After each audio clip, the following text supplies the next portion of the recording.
Yo, what's up guys? This is Oxy. In this video I will show you how I made this Serum Hardcore patch from mine and Aethral's new sample pack Cyberium. Yeah, we use this patch in quite a few tracks at this point, most notably our track Resonate that released earlier this year on Exobolt. It's also in the pack. Has like a really nice donk layered on this bass, or this one.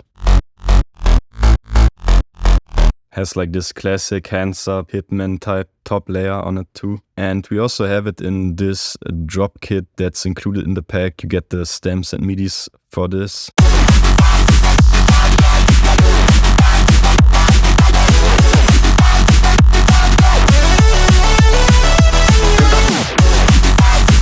Straight up banger. You can already tell it works on a lot of different tempos, like this one is 200 BPM. This was 235, this is 175. So having this in Serum, really nice. So what's really cool about this patch is actually that there's not a lot of processing going on right here. Like you can see there's just distortion, this compressor just does gain. So there's really only like the wavetable and few like volume automations. That's basically it. So what I did to make the wavetable is actually really classic hardstyle kind of reverse bass. It's like this typical EQ distort type of thing on a 909 kick.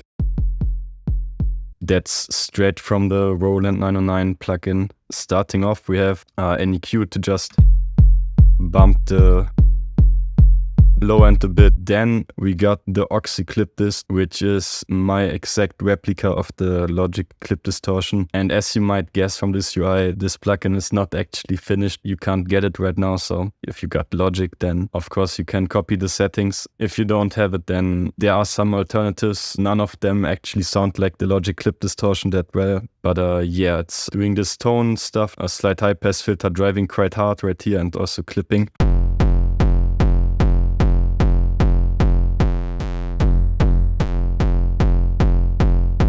The symmetry is like the key part of it, of the sound. Next up, we got another EQ.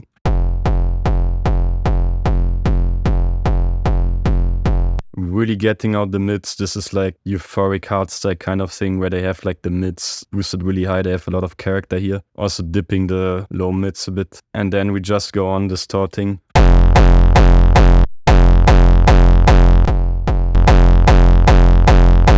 And now it starts to get a bit more interesting.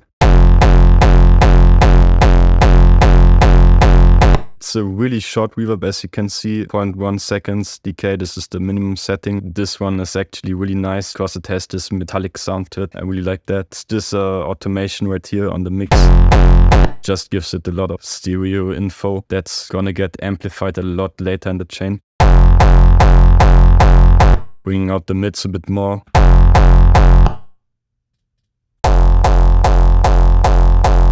Fresh air to get some highs in there. And another distortion. Quite nice sound. Now to get the offbeat focus, another reverb. Now it has like this bouncy offbeat type of movement going. Boosting the highs a lot. I also got rid of the punch. This is done by having this EQ high passing linear phase and then fading out the mix on the attack. And then we got OxyOTT just clipping.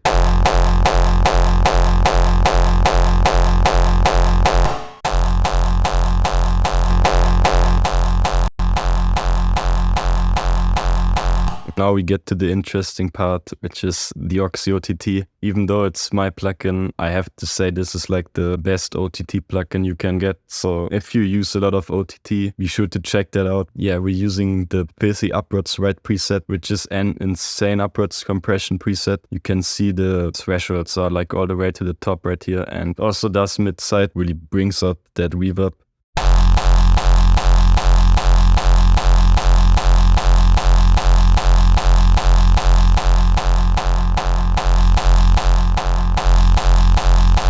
And of course you can kind of control the intensity right here. You got a bit of soothe.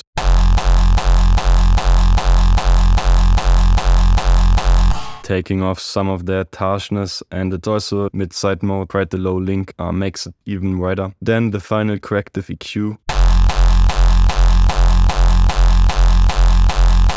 And finally, I just crushed it in Pro L.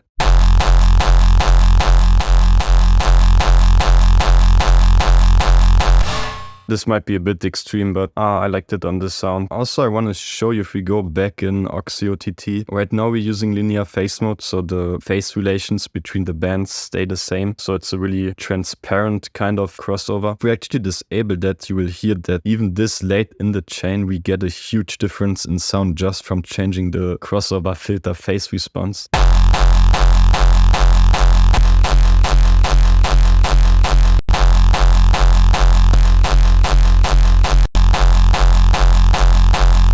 Huge difference if you ask me, and in this case the linear phase option sounds a lot cleaner. You can also play with like the crossover slope.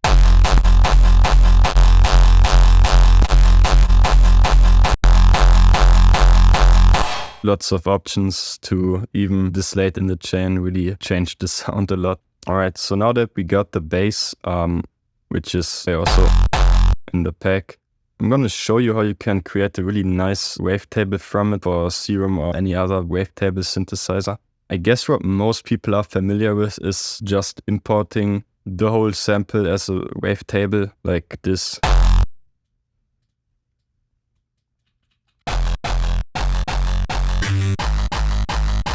You can also like crossfade these so it sounds a bit nicer. So I just want to show you that technique I came up with, which is taking single cycles from the beginning and the end of the bass, and then also splitting them between left and right and using two oscillators. So I'm just gonna do some sort of selection here. Copy them over to new Edisons. And ideally, they also have like the same phase. So this one started going down and then up. So kind of like that. Doesn't have to be exact. Of course, the more exact you make it, the cleaner it will be. But for this purpose, I think this is enough. And then you just go in and save each of them left and right. Like I just muted the right channel. So this will be the left channel. I saved those. So 4 samples in total for the start and the end of the sound. Yeah, let's just set up this oscillator, and there's actually a hidden import option. Well, not really hidden, but it's not in the normal menu, which is this audio to single cycle. So you can import a single cycle. So yeah, this is the beginning of the sound and this is the end. And we're gonna interpolate them using the morph crossfade. You can also use the spectral, but it tends to create more artifacts in the highs. So I like the crossfade here.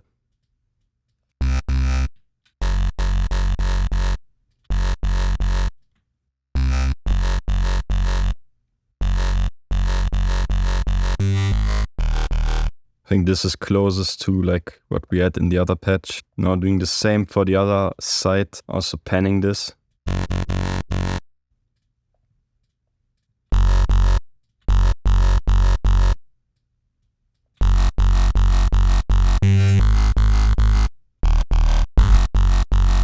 Now, of course, we can do some sort of volume fade or whatever. Maybe like this.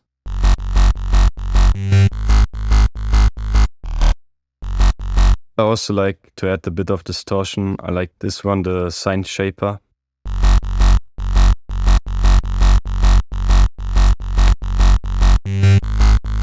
Makes it a bit fatter. So yeah, I think that's most of the sound done, right? And then just to show you how you can layer the sound, you can take one of these mid-bass presets, like this Hitman inspired one. Also a donk on the offbeat to give it a lot more punch. That's quite nice.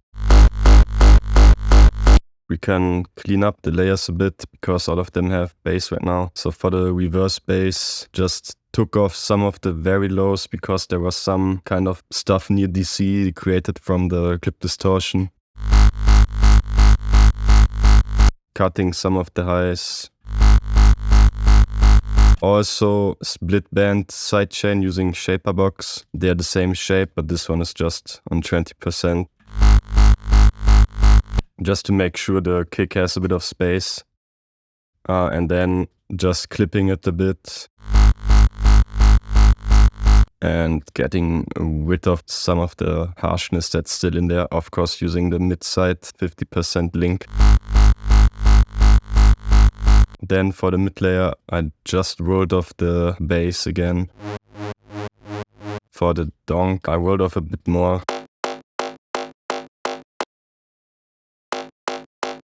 And got rid of some of that built up in the mids right here. Then if they all go together, just some very tiny adjustments, clipping them at the end. Yeah, that's quite nice. Let's just take some kick maybe and see how that sounds. Let's also cut this kick a bit. Or maybe one of these.